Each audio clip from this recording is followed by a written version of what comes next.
everyone, and welcome to this month's ELT CPD podcast. This is the first in our second mini-series on going from an ELT teacher to an ELT writer. And in this episode, we'll be discussing how to turn your teacher-made materials into paid resources for other teachers to download and use. Here to tell us more is Harry Waters. Hi Harry, how are you? I'm really well, thanks. Yourself? Yeah, good, thank you. Thanks so much for coming on the show. Thank you for having me. So maybe we can start by you telling us a little bit about yourself. Okay then, well, as you said, my name's Harry. I am currently a teacher trainer, a materials writer, and yeah, I am also a trainer for Pearson and the live classes. Okay. I am working on a sustainability project as well, which is basically my passion. It's where ELT has led me. Mm-hmm. And yeah, that's what my big thing I'm working on at the moment.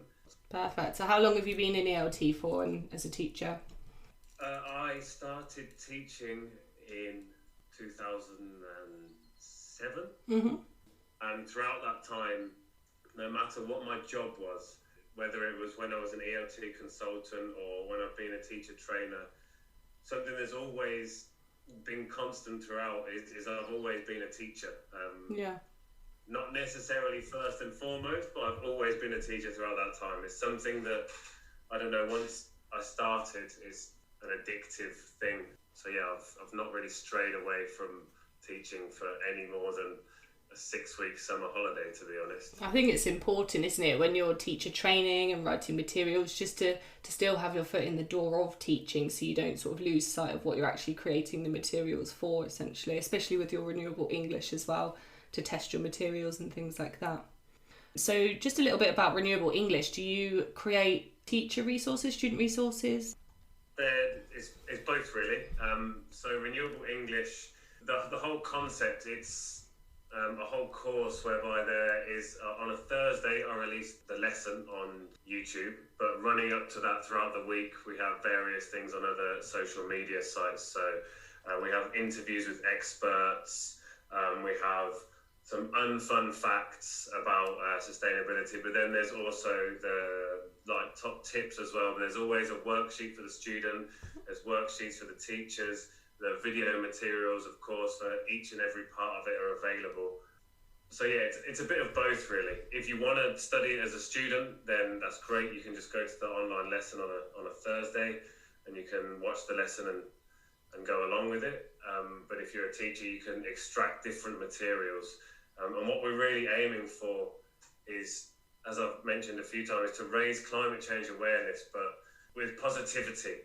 Something I've always found, something I absolutely love, is seeing people smile. Now, whether it's laughing, whether it's pride, whether it's, anything, gratitude, seeing people smile. And what I'm trying to do with Renewable English, what we're trying to do with Renewable English is bring positive messages to people so they can see the good things that other people are doing and the good things they can do and the small steps people can take towards making the planet more sustainable. It's not if you eat meat, you're bad. Yeah.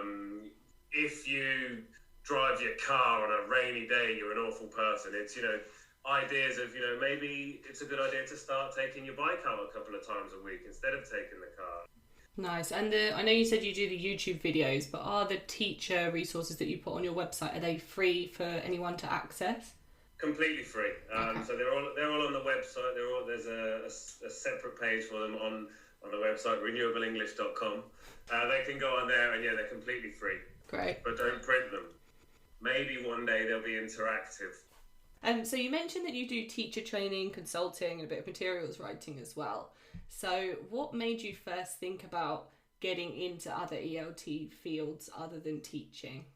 I think it was when I came to Spain. Now, when I got here, I spent a year in Cordoba, and I was still in that mode of, I'm a TEFL teacher, I'm traveling the world, I taught in all these different places, and I kind of came here with the mindset that, so at the time I wanted to come back and then move on again. But while I was here, I actually had to go to hospital. I got really sick.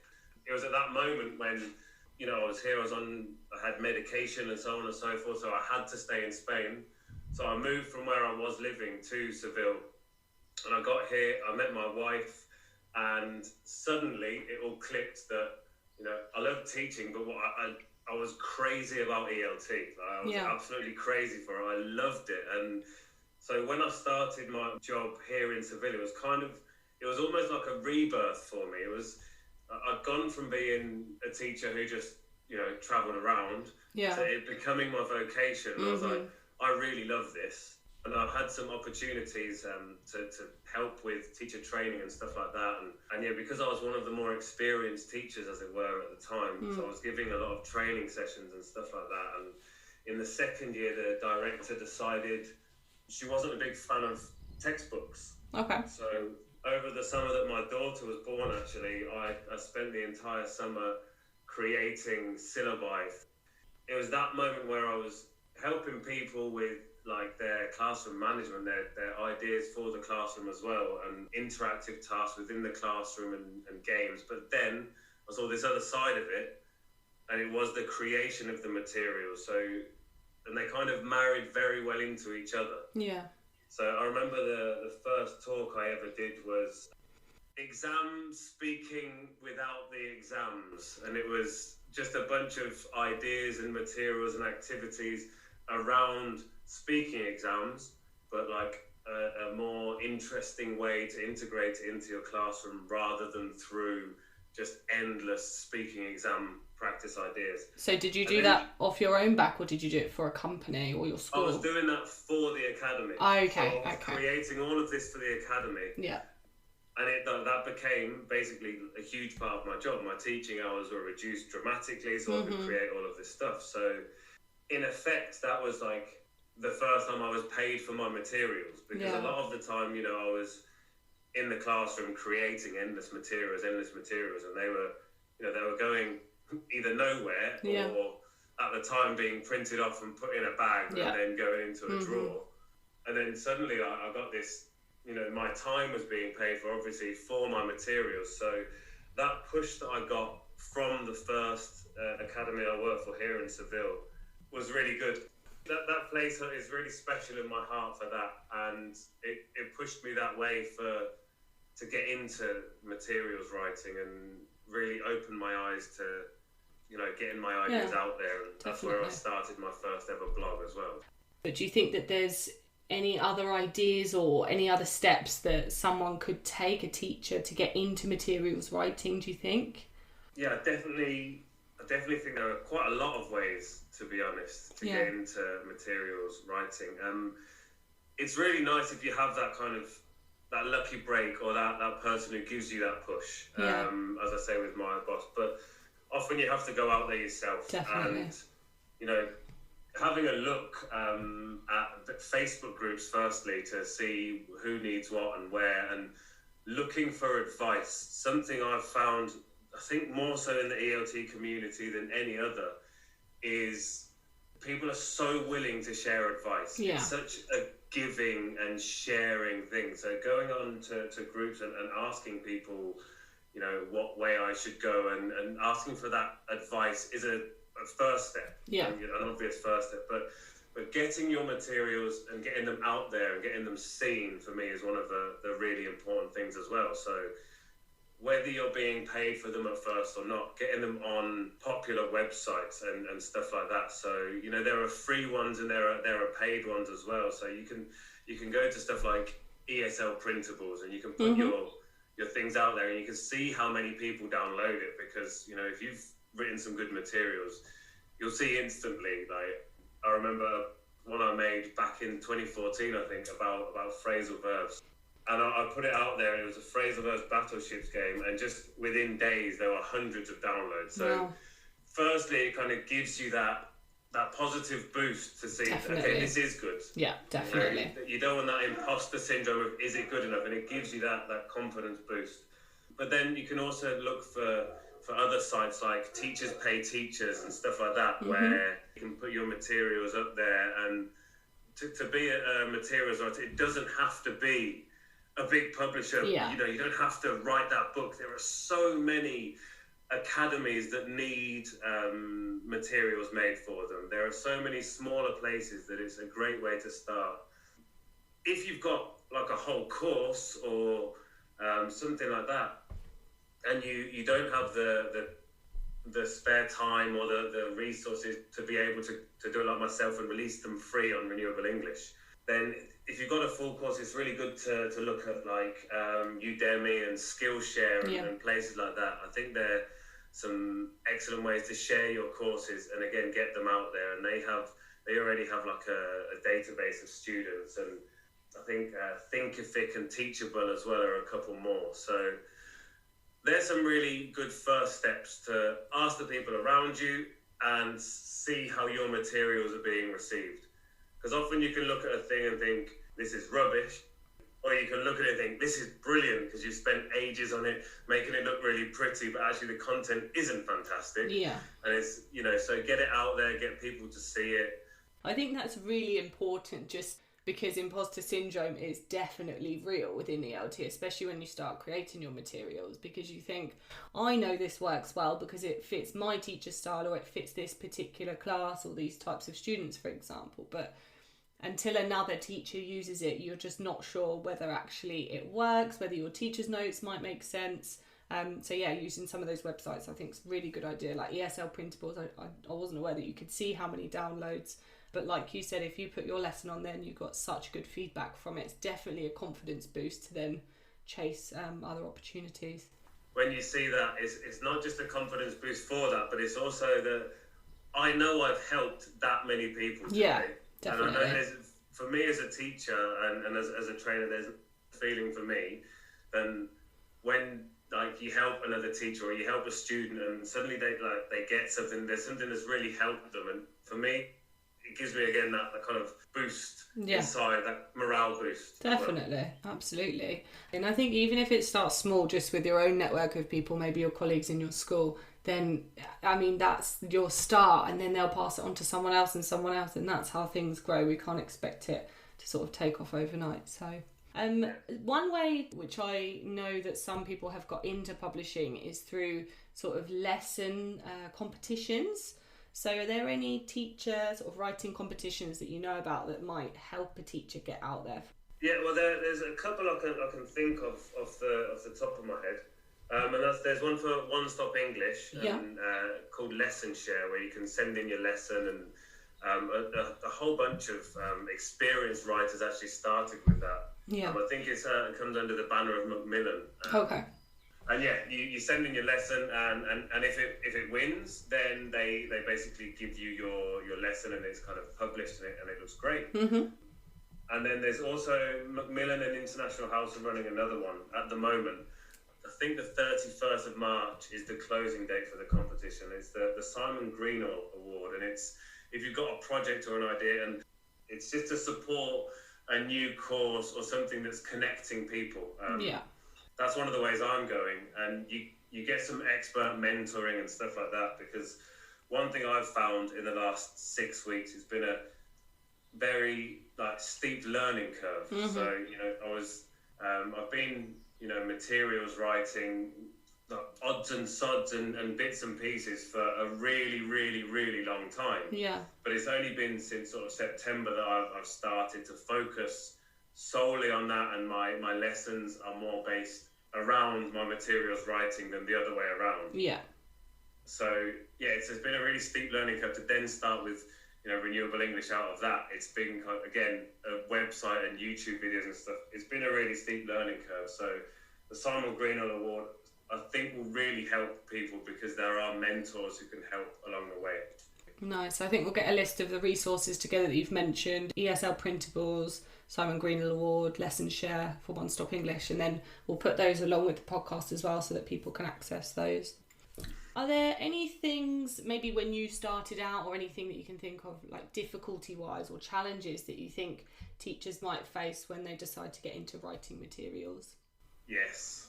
I think the one that everybody has with everything is we're time poor. Mm-hmm. Nobody has enough time. And if you're a full-time teacher supporting yourself off your teaching wage, and you're trying to get into something else, then having enough time is never easy, and then just gets on top of you, and doing anything extra, because at first you're not going to make enough money to support yourself. Like when you're starting out, creating materials takes ages. You forget how long it takes. So really organising your time is really important. Another one is contacts. If you've got no contacts, if you don't know anybody, then you don't know who to send things to. So when you're starting out, you need to ask, you need to look around, you need to find out where to send your materials, because there are so many places. As I said before, there's so much online content. There are apps, there are websites, there are different courses, there are online publishers. There's so many places. Finding those contacts is really important. What do you think that you've learned from your first project to now? I'm going to take my first kind of thing, as I said before, with the academy, like writing all those materials. What I've learned from then to now is we don't have long enough in the day, I don't think. I've learned so much from there. But I'm going to look at it on a kind of more recent scale. So I remember the first bit of work I got that wasn't for my academy or something like that, that was like for a publisher. So I did a tape script about 4 years ago. But from then, I've learned a lot more about how to organise my time. It's absolutely vital. But then the really big kick for me last year, when I started working as an ELT consultant at Pearson. And as a teacher, I always used to think, textbooks, they're never perfect. They're so expensive, and all of these different things. And I worked for Pearson, and I saw the amount of work that goes into making these things. You put the different teams and all of the marketing, the amount that goes into it, the amount of research, the amount of work that goes into a book. It gave me a real appreciation for how much goes into a book, for how much goes into these materials. And it's helped me a lot, doing the Renewable English as well, because you have the different PowerPoint aspects and stuff like that. So I've learned so much about that, but I've also learned about how to present it and how to get my ideas to publishers, to get my ideas to people who might want to publish these things. Okay, so we've got a few questions. Actually, we had quite a lot of questions in from listeners from the post that we put out. As a very experienced teacher, it's been suggested many times that I work on my own books. I create a lot of materials for personal use. So my question is, where do I go from here? Okay, so I think what we mentioned earlier, a bit about when you're starting off, get yourself a blog straight away. Get yourself a blog. Get yourself on LinkedIn and get your blog out there on LinkedIn. Get your blog out there on Insta. Get your blog out there. Get it out there everywhere. Get your materials out there. If you've been doing it for years and years and years, you've got enough materials to be able to post a few things a week. They should be ready, so you can get your content out there and start using it, start getting it seen by people. And that way, while you're doing that, you will increase your number of contacts. Join groups, like the ELT publishing professionals. Join these groups, have a look at these places, follow people, especially LinkedIn. Definitely. There's so much wonderful ELT content on LinkedIn. So getting your ideas out there onto LinkedIn is a great idea. And as I say, if you've got all of those materials, looking at them and Skillshare, and if you have enough course content out there, then get it ready. Or maybe you are going to self-publish, maybe you're not. But my idea for the first step is just try and organise yourself and get it all in one place. Definitely. Then fly. You mentioned writing blogs and joining groups. Do you think that if you were to post your blog into an ELT professionals group, for example, that would be taken well? I think it really depends. Don't flood it, basically. If it's something useful that's going to help people, then but don't overly flood. Don't just post pointless posts. So with my blog that I try and keep up with, I post mostly on Renewable English. But then if I'm writing a blog for Pearson, or it's a focus blog, like I wrote a couple about how to hybrid that went with the webinar that I did. Those kind of things that are really helpful in the current climate, then go for it. But yeah, maybe be selective with what you post. Yeah. Don't just post for mindless self-promotion. Look at the group you're posting in as well. Different groups have very different tones. So another listener question is, if a teacher wants to publish their own materials, kind of related to what you were just saying, how can they best target their materials to different markets or niches? It's something that when you're going into materials writing, you have some decisions to make, like when you do it. Now, there are really, really successful material writers out there, because a lot of teachers, particularly academy teachers, teach across lots of different levels, across lots of different ages, and they make materials for all of those classes. But it might be a good idea to focus on what you're best at. Yeah. So, if you find your teenage materials are best, then, look for, that sort of niche. At the moment, most of my materials focus is going down the sustainability route. It's my main focus at the moment. So, but I do also do a lot of stuff with, hybrid teaching and online teaching and sessions and ideas on that. And so, again, it's that thing of knowing your audience and knowing who you want to send your things to, but more importantly, knowing yourself. Definitely. As a materials writer, when you start out, you're desperate for any work. So you think, I'm just going to, I'm going to apply for this young learners thing, and I'm going to apply for this. So I'll apply for this primary teacher's guide. But I've taught teenagers, so I'll try and do this secondary guide. And so you're applying for everything. And sometimes, you can find that you maybe spread yourself too thin. So it can be a good idea to maybe give yourself a bit of a niche or a bit of a focus on not only what you're best at, but what you love the most. Definitely. Because if it's what you want to be doing, you've got to love it. Yeah, finding that niche is a really important part of it, I think. Yeah, I totally agree that having a niche in materials writing is really important. Maybe not when you first start out, like you said. Maybe you don't know what you enjoy writing until you've tried everything. So, yeah. Because it isn't always, like I've found, it's not always what you enjoy teaching is necessarily what you enjoy writing. Yeah. Again, quite a tricky one is, which materials do you think are currently most in demand? I think that, anything to do with online at the moment. I saw a brilliant video from John Hughes the other day about your online materials and how you should prepare your online materials, and like, should you do it vertical or should you do it horizontal? And it's an amazing video that I think everyone should look at. But it's those kind of things, I think, at the moment, your online materials, your things that are suited to being able to share with a screen at the moment are the most in demand, I think, understandably.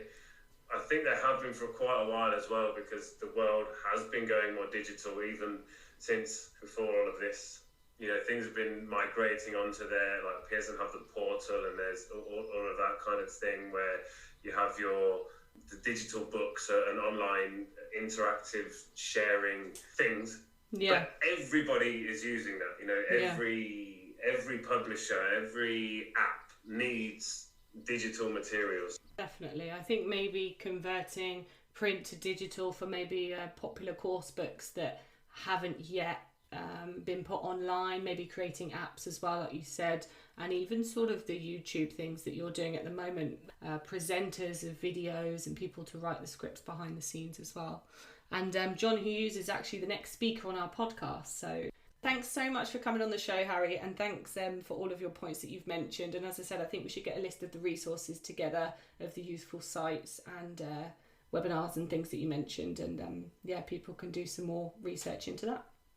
No, thank you. It's a real pleasure. I've really loved the other mini-series. It was fantastic. I got a lot out of it myself. And yeah, it's been a real pleasure to be here. So thank you very much. Perfect. Thank you so much. Thanks. Bye. Bye.